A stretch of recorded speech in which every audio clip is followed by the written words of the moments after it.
महादेव मंदिर जीवाई प्रिपेयर चलती।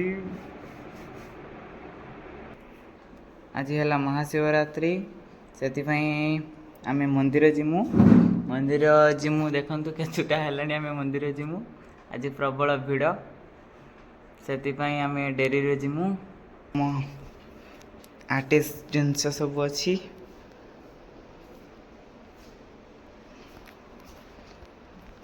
नानी बन महादेव होती जीवे बोली देख फूल बन कांथ भितर जगह हम एवं नानी सज होती लिपस्टिक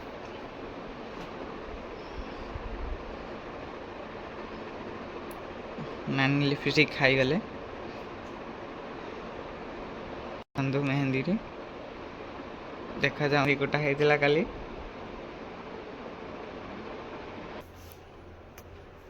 नानी हो गला रेडी पूजा सामग्री पाखक जा आम घर मंदिर को भीतर को जीवा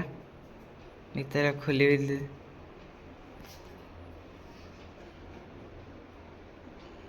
नानी कौन घी डब्बा नौ दीप लगे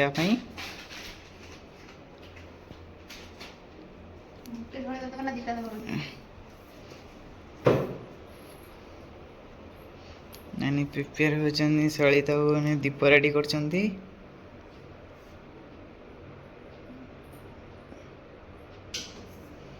घी टिके देदेले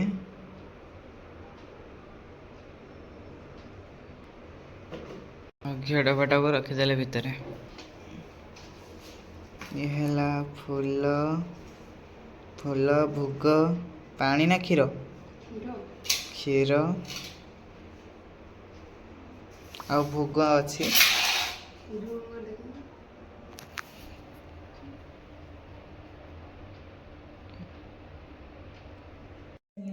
हाय फ्रेंड्स नमस्कार welcome to back my YouTube channel. आज है महाशिवरात्रि जागर आज उपवास रही।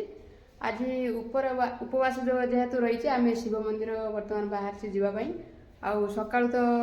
मंदिर भिड़ सकाशे आम जापारू ना तेणुक आज दिन गोटे हो गला आम आज मध्याह्न जीवु पूजा करने चलतु आम आग को देखा मंदिर पाखे कौन सब होते भिड़ अच्छी चलतु देखा आम सेठी पहुँचले आपण को देखी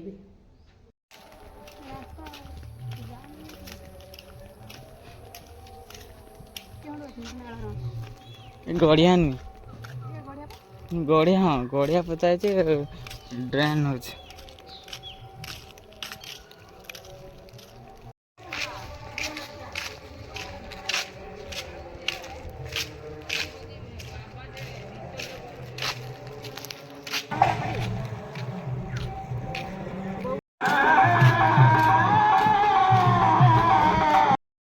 बर्तमान आम महादेव गेट पाखे पहुँची गलु आठी जाकि प्रथमे आम पोखरी रे गोड़ धोइबा देखंतु प्रथमे आम देखिले अष्टपरी होची आमर महादेव मंदिर सामने तापर पोखरी की जीवा आम गोड़ धोइबा गोड़ धोई सारा पर आम मंदिर भितर को जीवा जुआर होकि प्रथमे मंदिर भितर नना को भली पूजा करुछंती आ केते भीड़ अछि आम देखिबा चलंतु। पोखरी रे बहुत दल अछि दल आड़ेबा पई वर्तमान हमको हाथ रे ये करबा को होची आउ दल देखो परिष्कार कर देकी गोड़ धोईक आम मंदिर भीतर को जीवा मंदिर भितर आम देखा केते भीड़ अच्छी बर्तमान कम भीड़ अच्छी मंदिर रे आम प्रथमे जुआर होकि जीवा मंदिर भितर प्रवेश करवा चलतु जीवा वर्तमान आम देखु केते दीप जला जाइए सकाळु भीड़ हो जाइला जोरे आउ दीप सब जली सारी मु गोटे दीप जाली आउ सकाळु मध्याह्न पूजा करी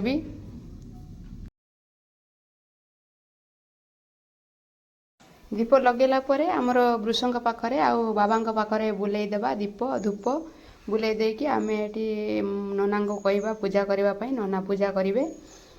चलतु देखंतु मंदिर भितर आम दर्शन करवा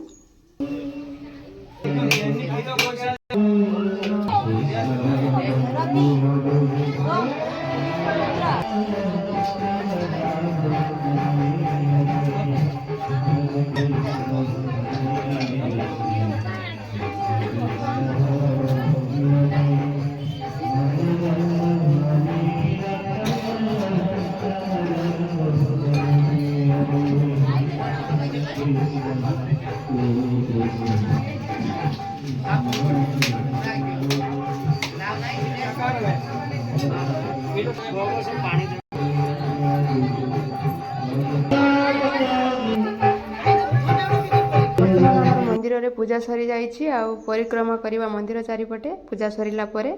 ଆଉ ତାପରେ ଆମେ କିଛି ସମୟ ବସିବା ଠାକୁରଙ୍କୁ ବାବାଙ୍କୁ ଆରାଧନା କରିବା ଆରାଧନା କରିଲା ପରେ ତାଙ୍କ ପାଖରେ ଯେଉଁମାନେ ଅଛନ୍ତି ଆମର ବାହନ ବୃଷ ଆଉ ଚଉରା ଗୋଟେ ଅଛି ପାଖରେ ଆଉ ଅଷ୍ଟଦେବୀଙ୍କୁ ଜୁହାର ହେବା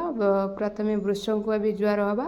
ତାପରେ ଆମେ ଫେରିବା ଫେରି ସାରିଲା ପରେ ଆମେ ଯିବା ପୁଣି ଦୋକାନରେ ଗୋଟେ ଦୀପ ନେବା ଦୀପ ନେଲା ପରେ ଆମେ ଆସିବା ସନ୍ଧ୍ୟାବେଳେ ପୁଣି ମହାଦୀପ ଜାଳିଲା ବେଳେ ଜଳାଯିବ। ଆମେ ବର୍ତ୍ତମାନ ମନ୍ଦିରରେ ପୂଜା ସାରି ଫେରିଲୁ ଚ୍ୟାନେଲକୁ ଗୋଟେ ସବସ୍କ୍ରାଇବ୍ କରିବେ ଭଲ ଲାଗୁଥିଲେ ଲାଇକ୍ କରିବେ କମେଣ୍ଟ କରିବେ ସେୟାର ମଧ୍ୟ କରିବେ ଚାଲନ୍ତୁ ଯିବା ବର୍ତ୍ତମାନ ସନ୍ଧ୍ୟାବେଳେ ଫେରିବା ବର୍ତ୍ତମାନ ସନ୍ଧ୍ୟା ହେଇସାରିଛି ଦେଖେଇବୁ ଆପଣମାନଙ୍କୁ ଜାଗର କୋଭଳି ଜଳାଯାଉଛି ଚାଲନ୍ତୁ ଦେଖିବା।